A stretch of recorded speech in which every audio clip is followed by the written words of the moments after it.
I'm Eric Loy, and welcome to Loy Interviews. On this podcast, we talk with folks from the VTuber community on their channels, their talents, their stories, where they come from, and their plans for the future. We welcome Lumi to the podcast. Hi. Hello. Hey, thank you so much for coming on. Please introduce yourself to everybody. Hi, my name is Lumi, Lumi Cottontail. I'm a VTuber that's stationed out in the Midwest of America. I'm a French-English VTuber that does kind of a variety of things, gaming, just regular IRL streams. I vlog a lot. It really depends on the mood. Yep. You've got a lot of things going on, don't you? Yeah. For one thing, I am very envious of the fact that you have two languages you can choose from. I said this before, I guess, but I found that I have ancestors from New France, I should say. Not exactly Quebec, but New France. And I know absolutely nothing about the French language. And I'm at the age now where I'm like, oh man, I should have learned that when I was younger. But when one of the ancestors, one of my grandmothers, was last named Levesque. The Americanized version of it, but it was actually Levesque. I'm like, okay, well, I guess that's pretty French. That pretty much fall into that category. When did you get started with content creation? I kind of have been creating a little bit since high school, I think it was. Originally, I started streaming late 2020, and that was mostly just me drawing. I had a really big passion for art. I still do. And I found out little techniques with Clip Studio that I wanted to kind of show others. So that's kind of where I started. And then progressively I branched out to doing other things because, like humans, we don't all just do one thing. We all have a million different things that we do. And I thought it would be fun to kind of show all of the things I do. Yeah. You're one of those super talented people that I'm jealous of, aren't you? I doubt it. I don't really do commissions anymore, so I kind of stepped back from the art portion of it. So I don't think my art goes out much more anymore. Was it? I find that interesting because there are some folks who enjoy the artwork, but enjoy it when it's their ideas and they don't have necessarily the deadlines. Was that what worked into your decision to not do commissions anymore? It wasn't really the case of, like, I didn't get creative freedom in a sense. I loved being told what somebody wanted and what they want to do with their art, what they want to see what their VTuber model is doing. I loved actually getting a direct, like, mission to create that because it's like in high school when you get like an assignment, maybe I'm just an overachiever, but like I would take like our assignments or like projects and stuff and I would push that to its limits. And then when you end it and you know there was nothing better that you could have done, that was really satisfying to me. I actually left commissioning for people because they were giving me creative freedom and that was stressing me out more than having an actual like task. Yeah. Okay. Well, here's your freedom. You do what you want and still make it good for me. Yep, that did not work for me. I would sit there like, because I'd have a million questions. Like, are we wanting this to go towards what we're working at, like for trends right now? What are we doing? Like, are we going into like the yandere vibes because that's your character? Like, what are you wanting? You could have gone full Salvador Dali on them and be like, hey, melting ants. But we'll do it. I actually had a commission a while back where somebody was using they wanted their character to be using a magnifying glass to like melt a beetle. Oh. It was like, why? Oh, like that no. that is one that does stand out really much to me even now. I'm like, why? Like there the weird commissions that you get that you don't say no to stick out to you. And I remember a lot of them. And like you sit there and you get like the request in and you're like, the heck did I just read? You have to now. You have to envision what a melting beetle looks like. Yeah, they wanted it to look like, you know how like in kid shows Mm. you see like the kid, the weirdo, the weird kid that's Right. obsessed with bugs with the Yeah. magnifying glass at the anthill. That's what he wanted, just a beetle. And I couldn't figure out why until after he like had me give it the art to him and everything was over. And it was like a month later when I found out that apparently he has a fear of beetles. So I was like, you know what? That's fair, actually. And like, it was a really weird request at the time with no context. But having the context, you know what? Yeah, that makes sense now. That would be kind of soul scarring for me, I think. There definitely were some. I was a artist for like all sorts of art. So like when it came to gore, when it came to like not safe for work stuff, like I was all for it. I had my limitations, Mm-hmm. definitely. And like I had my own terms of service when commissioning me, but like some people really pushed those terms of service to their like limits. Like they would go just below it and I'm like, Then try to push that envelope just a little bit. yeah, just try to put like they try to see how much I'd be willing to budge. And like there was a distinct line that I had for a lot of things. Like one thing is that I do not do anything that's like with lollies or children, any kind of vibe like that. The second that I start getting that vibe, it's an instant no. Mhm. I do not wiggle with that and never have, never will. Yeah. And like there I also don't do feet. That was one thing a lot of people were really confused about because like that's just such a like weird thing. I genuinely have a fear of feet, and so Whoa. I refused to actually learn the anatomy for feet. That's that. I mean, that's certainly different, but I mean that's a good reason. It's also a good reason Yeah. to draw something that is actually not that easy to do in the first place. Yeah, like and like hands were never really an issue for me. I know a lot of people like get mad about hands and like fingers. Apparently that's really hard to draw sometimes. And I never really had an issue with hands. I think it's because I use my own hands like as like how do I word this? Like as references, like if somebody needs like their hand in a specific pose, I'll take a picture of my hand in that pose and then drag it over there and be like, okay, this is what we're doing. I don't even know if my hand can do that, but okay, we'll try. Yeah, like I definitely used like a lot of my own body for like inspo. I it's really hard to explain.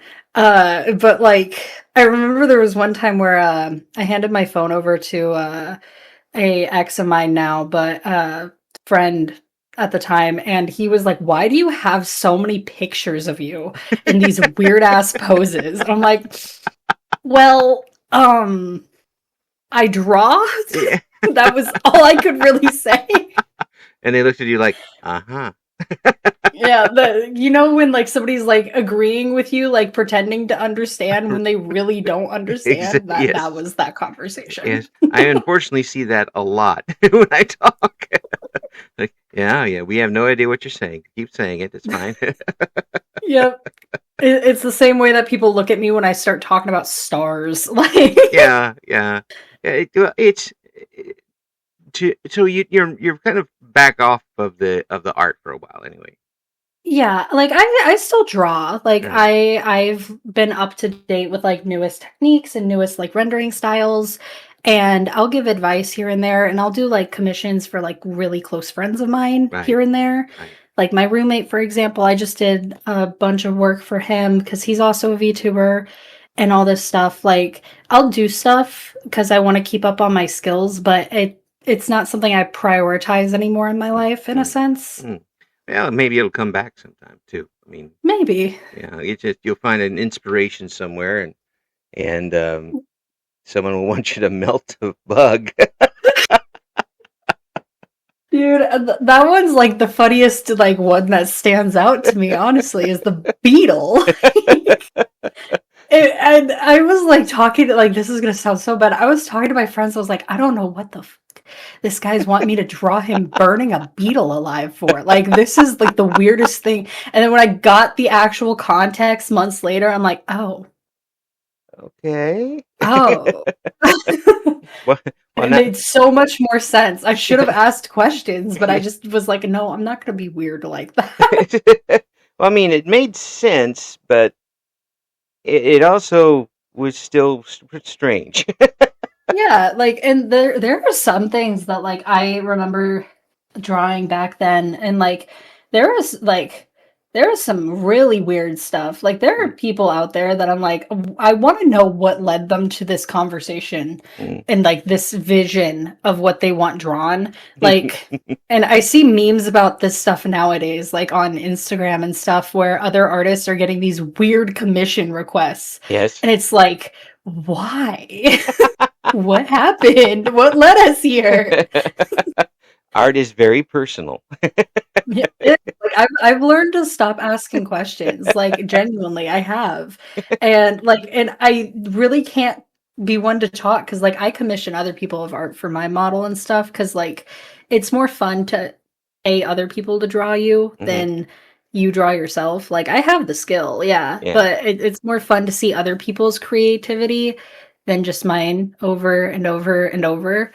And so like I know I've had some weird ass requests out there, but like I feel like I always have to justify it in the initial message. Mm. Like I give context before it's given.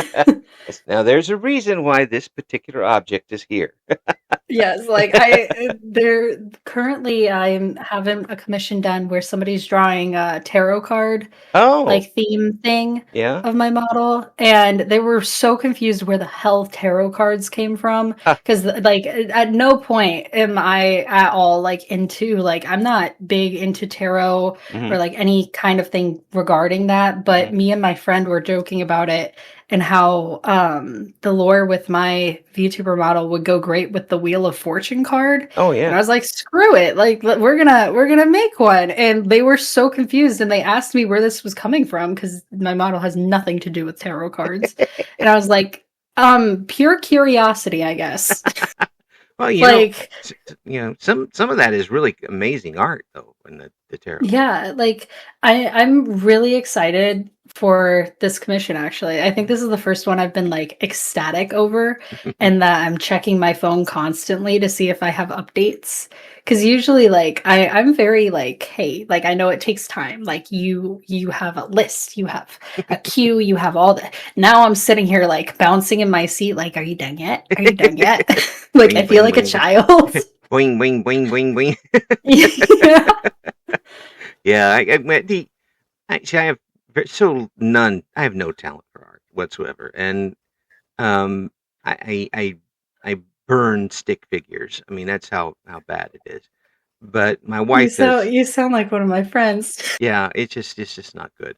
But my wife does a lot of it, and she's really good at it. And to see the creative process go for different people is very interesting because everybody's got their own way to do it. Did you ever end up taking like classes, and did they harm or help you? I actually did not take classes for art. I was never in like an art major. Hmm. Um, but I did go to school for neuroscience because I wanted to be a surgeon. Mm. And having to they like gave you like all these assets to learn how to like actually like make straight lines because you don't want a surgeon that has wiggle hands, you know? No, you And don't. I think that helped me most when getting confident in my line ability Mm, because like they would give you packets like to trace lines mm, and that made me more confident in my like how hard I need to press and like what I need to do to steady my hand. mm. But it had nothing to do with art. It helped me with art, but it definitely had nothing to do with it. I get to the point where if I want to draw a circle, I know it's not going to actually look like a circle. So I'm like, okay, it's kind of ovoid. That's we'll deal with it that way. I There's a mode on Clip Studio that I use like because I can never make shapes like perfect right Hmm. off the bat. Right. And like you don't want to use the circle tool because that's cheating. Okay, like Right. It is.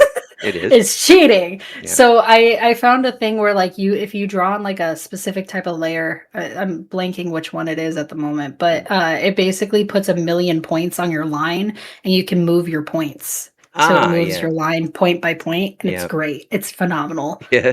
That would be a real big way for me to mess it up. This was supposed to be a circle, and now it looks like it looks like the outline of Albert Hitchcock. How did that happen? So, what got you into content creation on the internet from there? Um, Honestly, it was just kind of a thing of a on a whim. Mm.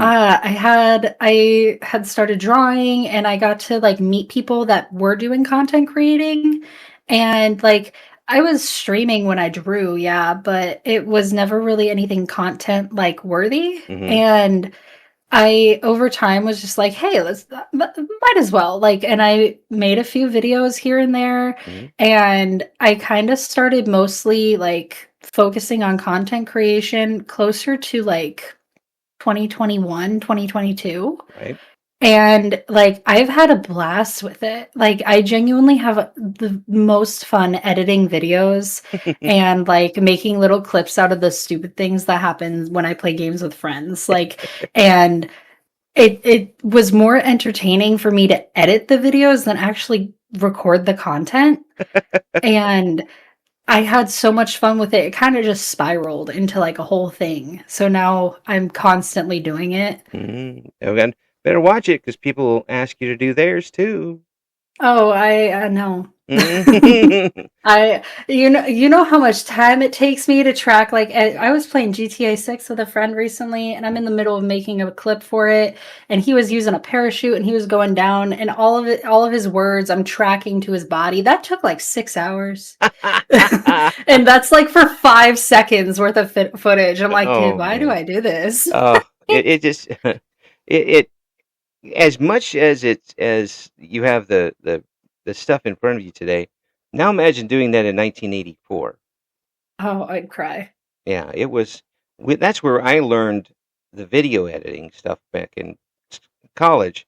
When I was doing the radio stuff, we had to do some video stuff, and it's so different. For one thing, now it doesn't involve razor blades. Um, and when they talk about having footage on the cutting room floor, it really is footage on the cutting room floor because Yeah. it got cut.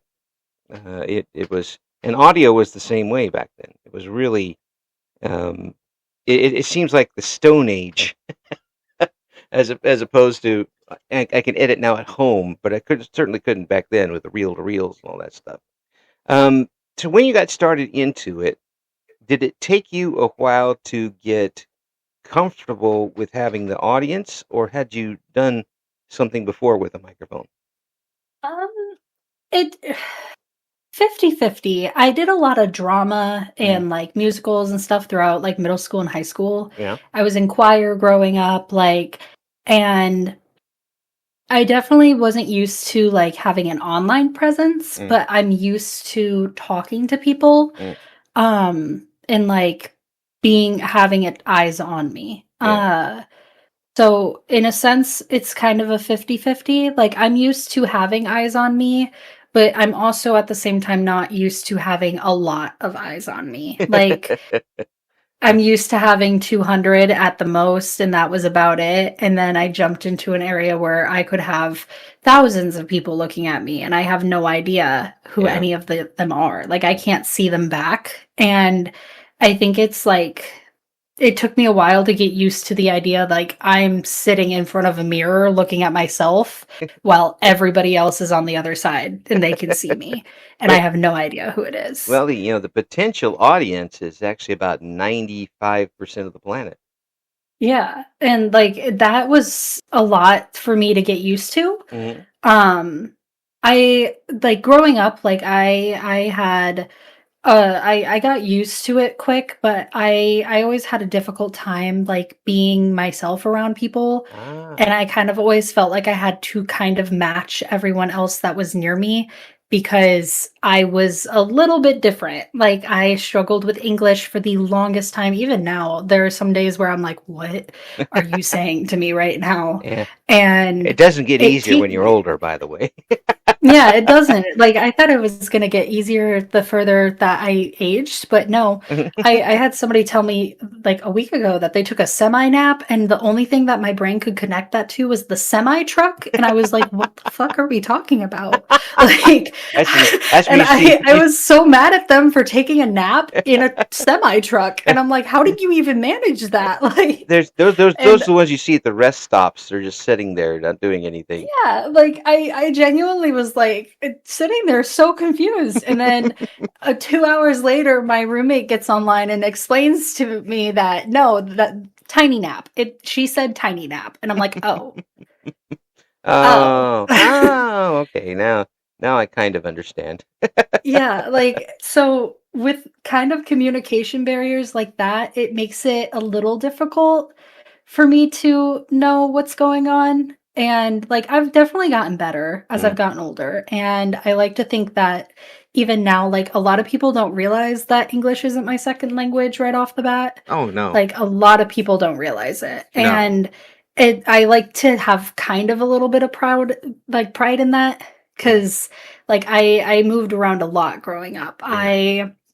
I got emancipated really young, Hmm. so I was on my own from the age of 15 up, Hmm. and it was something I had to kind of work on myself. Hmm.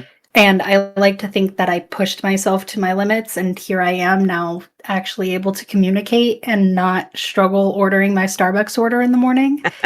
Like, so when it comes down to talking to others and like kind of being there with people, it's mind-boggling because I see where I came from and where I am now, Hmm. and it takes a minute, don't get me wrong. Like I kind of have to process things a little differently because I like you'll say something and I have to somehow translate that into a way that I understand it. Yeah. It's really hard to explain. Well, it is, But but in trying to explain it, you bring across the complexity of it because it's yeah. something that someone, if somebody, if like even the semi nap thing, somebody else will say, yeah, I know what you're talking about, and then to hear you who you don't have any telltale um, vocal signs of English not being first language, to me anyway, it it throws them off. Like, Yeah. I oh, know and I know a lot of people just thought I was really socially awkward, which I am, don't get me wrong. yeah. But I know like for me, like the way I have to interpret communicating with people outside of French is Mm. like you'll speak to me in English, I translate that to French, and then I respond to it in French, translate it to English, and say it back to you. And that process has to be so quick that it doesn't seem like I'm lagging behind. And sometimes I do lag. Like it looks like I'm actually lagging in person because I'm trying to figure out the English words to properly form that sentence. And You should get like one of those little sound devices that when that happens, you run like the old modem sound that when it happens. so this is so funny actually kind of with this topic. My Lumi originally was themed off of a glitch Mm. because of that. Oh, really? Um, yeah, her original design was not a casino bunny at all. She was just she was a glitch bunny. Mm. And she had like a whole thing with it. And I actually really do love that lore that I came up with her, and that's where we started. Hmm. But I wanted to kind of translate it into something outside of just my struggles. And so we wound up where we are now. But I definitely like when I first started streaming, that's what she was. She was a glitch bunny. She physically glitched out because I wouldn't push myself to respond as fast. Like, and it was very obvious that I was literally glitching. Mm. and it was really funny. It worked really great. And then as I've gotten better with time, it's kind of been hidden better. Mm. But you'll catch me sometimes, like you'll say something, like if it catches me completely off guard, I'll sit there and I'll have to like reread it a couple times and process what it's saying. I'm always using weird terms or phrases anyway, and people don't really understand what I'm saying. So this could be an interesting rest of the interview here. I'm going to bounce all sorts of things off of. Uh, uh, so you had the early emancipation, which is um, basically you were classified as your own adult person early on in your life.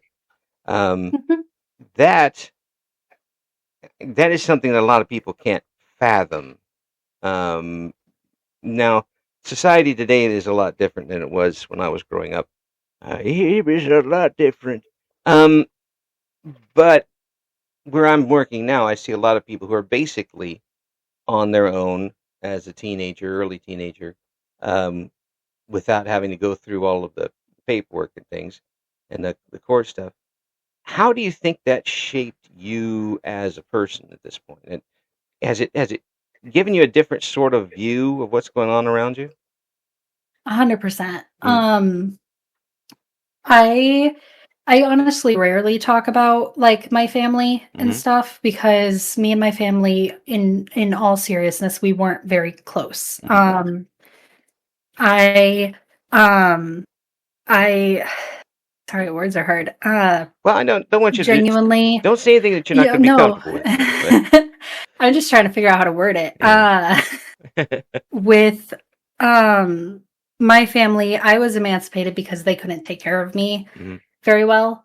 So I was having to supply my own money for lunch money at school. I was having to supply my own money for education. mm-hmm, I was having to work outside of what probably I should have right, to be able to function for myself. And when other people around me started realizing that, it kind of spiraled. mm-hmm, And I ended up in like foster care for a little while. And like I just never really depended on others because of what I had to do to survive. mm-hmm, And so I have the outlook of like somebody that kind of was in survival mode for the majority of my childhood. I didn't get time to go out on vacations and play with friends and go to the park and do stuff like that, which I love listening to other people explain their childhood memories because like that's stuff that I wish I kind of had access to, mm-hmm, but I didn't. I mm-hmm, had to kind of fend for myself. I was going to the store and getting sandwich stuff while friends were out at the park. And because of that, I don't really get the same childhood wonder that other people get. yeah.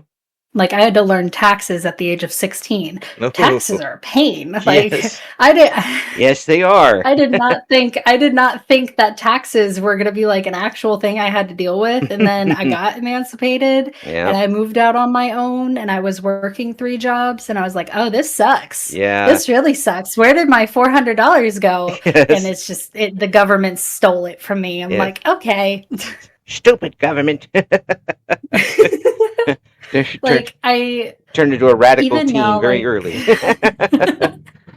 yeah, even now, like, I have some friends that struggle financially, and I've had a couple of them ask me like what I would do in their situation, and I tell them honestly from like a logical perspective where I would be if I was in their shoes, Hmm. because I had to work from having absolutely nothing to everything that I have now, and I cherish everything that I have now, Hmm. and I definitely have taken some bumps and roads, like or bumps and bruises here and there. Like for crying out loud, I own 3 bunnies. That was the worst financial decision I've ever made in my life because I spend over $300 a month giving them grass to eat. But Yes. like I still cherish them and I wouldn't take it back for anything. Yeah. So I know what it's like for somebody to make a financial decision and it not go the way they want. And you kind of just have to go with the punches of it. Hmm. And I think that a lot of people don't understand how I've gotten that understanding at the age of 22. Yeah. I have better finances than both of my parents and a majority of my friends. If I wanted to, I could buy a house. Am I going to do that? No. Yeah. I'm waiting for that housing market to crash. Well, you can Is it ever going to crash? Probably not, but you I'm going you to sit here and wait. you can buy me a house if you want to. I'd be very appreciative. But I can tell you that it doesn't always work that way. Um, I know, and like, and even if you're in a situation now, something can happen, and you just have to be prepared for that yeah, sort of thing. But you've got you, and however way you want to put it, fortunately, unfortunately, you had to learn that early, and now that you're yeah. at this age, you've already got the corrective lenses on as far as that Yep, goes. I got the bifocals on when it Yeah, comes to a lot of serious matters. yeah. Like medical things, I'm serious mode. Work mode, I as much as I hate to say it, I have people that are my age that think I'm 40 Hmm. because I handle work very differently. I like when I need to be an adult, I'll be an adult and I'm a completely different person than I am like just having fun and when I'm talking with friends, like the Yeah. very different contrasts Do contrasts. but do people? That's interesting. You said that people will think that you're older than you are. Do 100%. do you find it tough in person to make people believe that you have this type of experience, that you are, because I'm an old man. If I see a young person walking around, I don't trust him for nothing. That sort of thing. And here, obviously, with the experience that you have, you'd be extremely valuable in any particular division of people you work with. Do you have Yeah, do you find that you have to prove yourself over and over again?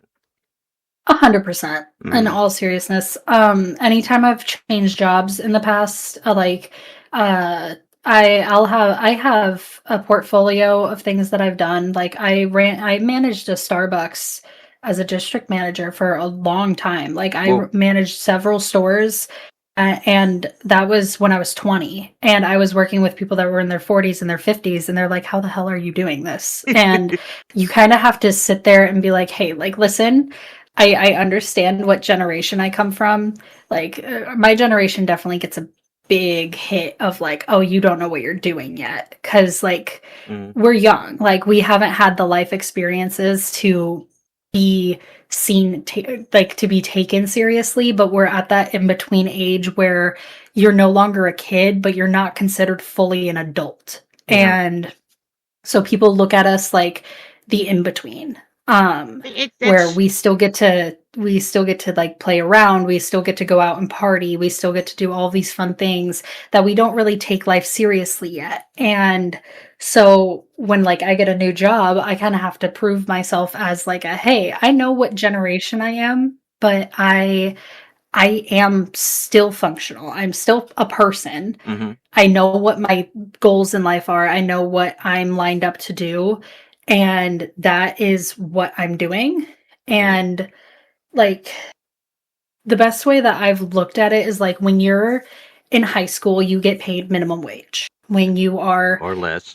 in your 20, yeah, or less, like, or, and then when you're in your 20s, everybody looks at you like, oh, this person's gonna come into late to work. They're gonna come into work high. They're gonna come into work hungover hmm because they were out partying on a Tuesday. Like, that's what my age group sets off hmm just because of a number. hmm But then when you reach your 30s, you get paid better. You make an actual livable wage. You get the money and the benefits and all the things that you actually need to survive. And to have to prove yourself to be able to fit that bracket everywhere you go is kind of difficult because other people make it difficult. Yeah. Like if everybody had been exposed to the financial struggles that I had to at a young age, I feel like my generation would be probably better off than where we are. But like when you look at somebody that's 22 walking down the street, like the first thing you think of is like, oh, there's another one. Well, Like, well, as much as I hate to say that, like I love my generation, don't get me wrong, we had some really funny moments. yeah. Tide Pods, we don't talk about that, but like there are some things, like Yeah. it kind of like, but it's the Tide Pod stuff that like people look at us and we're like, listen, like we're trying to hide that behind a closet That's door right. That's kind right. of thing. Yeah, you just look at them and say, "Yeah, well, where's your pet rocks?" Okay. Yeah, exactly. Well, see, from I'm pointing down from the age 60 to your generation now. You imagine the old man pointing it from a cloud. Um, I think that the generation that you generally come from has some folks that are not with the game, but when I see somebody about your age and they're really into something, they are as reliable as could possibly be. They're like steel. They're that reliable. And Yeah. when they're focused and because I just get this feeling that you guys, yeah, all of you guys, you put in 100% with it. And if you're bought into it, it's it's what you're going to do. I didn't see that from the generation before you, We but we are some determined sons of bitches. that's exactly right. And it's really unfair to folks like yourself who we've talked a little bit about financial troubles, but I'm not even going to ask you to explain any other troubles because there's got to be more to the story. But the fact of what you've gone through and where you are now is such a tremendous leap. Um, it's the exact thing like people are not the product of their surroundings. They're the triumph that emerges from those surroundings. Yeah. And you have done that completely. You've proved the point by what you're doing now. And it is possible to do this. That shows a lot of rocks on your part, by the way. It says a lot about you as a person. Um, for one thing, I'm kind of scared of you. I get told that a lot actually. I'm not gonna lie. That's okay. It's a respect kind of scared. I get told that a lot. I know for me, one a lot of people like I definitely give off like sunshine and rainbows. Mm, I am an optimist to the core. I try to look positive on everything, mm-hmm. and like this is going to sound so bad. Most of my life I've surrounded myself with narcissists. Mm, So it's a big contrast between me and like somebody else. And like I'm currently getting out of that kind of situation. I've started taking a step back from the people I've surrounded myself with. yeah. And like started making decisions more for myself because like I will put everything that I have towards friendships and towards like any goal that I have. Mm-hmm. And I have people that have definitely exploited that. Right. And now that I'm kind of seeing my own self-worth in a sense, kind of put my foot down. It's so funny cuz like everybody can only take so much. You Mm, never really know what's going on or behind somebody right. that isn't open with you. Mm-hmm. And like even though I'm all sunshines and rainbows 99% of the time, that 1% of me that's like, hey, like you shouldn't be accepting this kind of treatment. Like that is kind of what keeps me afloat in a sense. Mm-hmm. Like as much as I want to sit here and be like, "Oh yeah, all you need to do is be happy." No. That's not how that works. Yeah. Like you got to have some sort of backbone, and it sadly took me way too long to get that backbone. Mm, And now that I have it, it's something I cherish immensely. mm-hmm. And so like when I make a decision that's like a final decision, I'm not going to budge on it. I put my backbone up and I'm like, no. I've had people at work that are like, oh, we should go a different direction. I'm like, well, you can do that. I'm going to sit here and I'm going to go the direction that I have decided to take, and I'm not going to let up on that. And if I drown, I drown. But this is how I'm looking at it. I'm looking at it as a bigger picture, not just one step. And I'm going to take the route that I've decided. So it's stuff like that. Yeah. And Oh, people hate that. it's oh, people hate it. Yeah. Everybody hates it because like everybody's like, oh, you're just being stubborn. No, I'm not being stubborn. Mm-hmm. I'm doing things as I have seen fit. Right. And like it's one thing because like I used to really fight with myself about like relationships and things that I had. Like I used to just go along with other people. I was not a leader in any way. I was a follower. Oh yeah. And You're a worker bee. yeah, I was a little worker bee, me in my little corner, doing all the things that I was told to do with no backbone. You told me to do something, I'd do it, like kind of thing. And now that I've gotten to a point where like I kind of know my own worth, I definitely don't do that anymore. I started fighting back a little bit. Well, we talk a little bit about not having backbone, but it was there. It was not when I was growing up. I will say that. Maybe it wasn't, but it certainly, just to get here from there, it was, it's at least an exoskeleton. Okay, we'll give you that. but really, it surprises me when you tell me your age, but only because of what you've gone through, and to be able to still project what you're able to project and enjoy what you're doing with the streaming and such, and still be creative and still be active. That is a lot that a person will. You haven't been burning out, have you? I've burnt out a few times here and there. Mm. One thing that I do talk about a lot on my streams and stuff is mental health, because like everybody's got something, Oh, you yes. know. And like I definitely do not hide what I've been through and stuff. Like I've been through a lot. Yeah. A lot of people sit here and they're like, how are you positive right now talking about this? And it's probably because I've just kind of moved on with it, and I know not everybody can do the same kind of moving on that I've done. Right. Like I've accepted things that I should not have accepted. They're like I've learned from things that have happened to me, and I've built walls for those things that have happened to me and what I've experienced. But even so, I still take mental health like very seriously. Like, Right. and I will put my own perspective out there of what I've gone through if it can help somebody else realize they're not alone, in a sense. Mm-hmm. Oh yeah. And like for example, like I was just talking in a server with a bunch of friends of mine. Like I take mental health medication.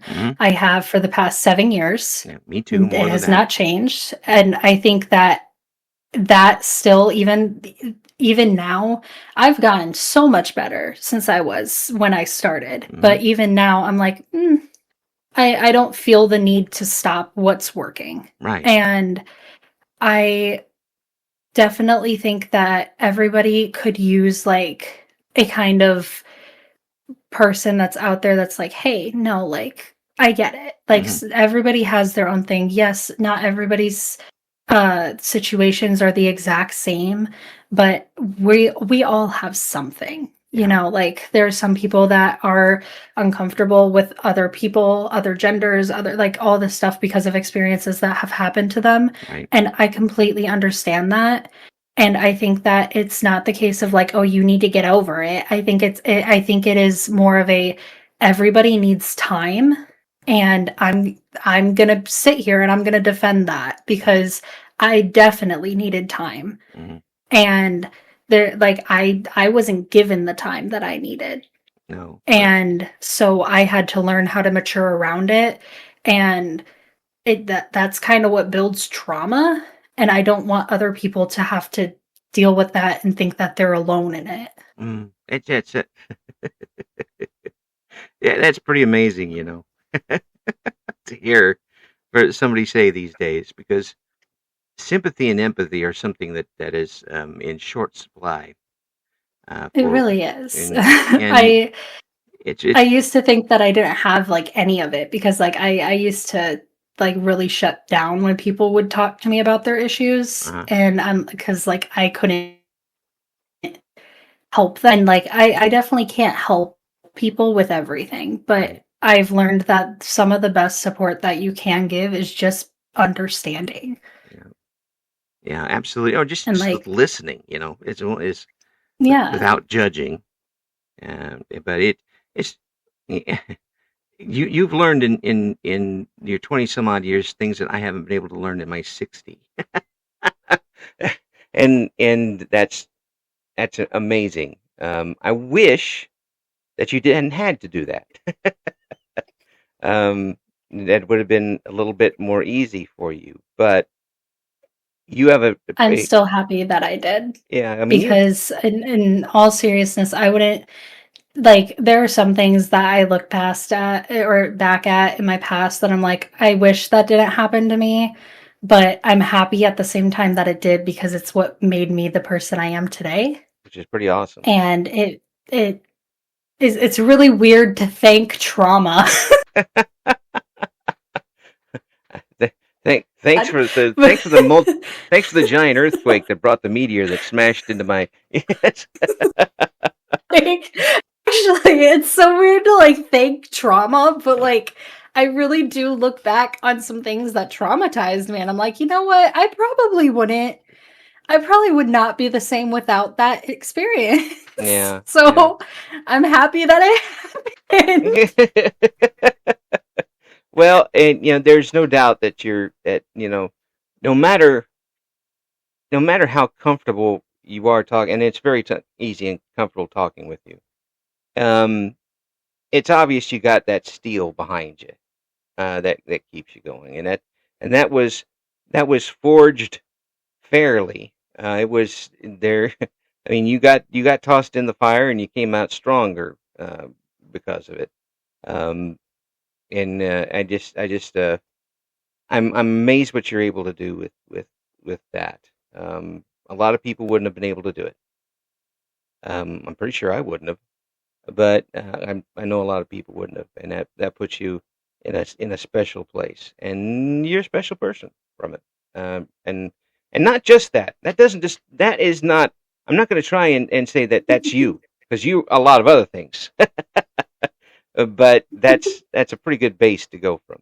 Um, so these days that when you're up and streaming, what am I going to tune into when Lumi's on? You're probably gonna find me more streaming with friends, just doing random things. I know recently I've kind of joined a new group of friends Hmm. that I've found I found a place in. Hmm. And it's weird to explain because like everybody in this like group has like their own like spot. Hmm. Um I used to like struggle finding my place in groups of people, but I found a group of people that are fun to talk to, that are caring for each other, and like genuinely it's like everybody fits in. So I'm playing a lot of games with them Cool. and like going through just fun times. Nowadays, if I'm not playing games with other people, I'm playing games by myself. Hmm. And usually those are going to be like me talking to my community Hmm. and just like hearing what's going on Hmm. around me. Like I know everybody's got their own thing. Like tell me about it. I would love to hear about how you got a new cat and its name is Pickles, and I don't care if I'm streaming, tell me about Pickles. Tell me all the fun things about Pickles. Like Yeah. and so most of my streams will contain little things like that.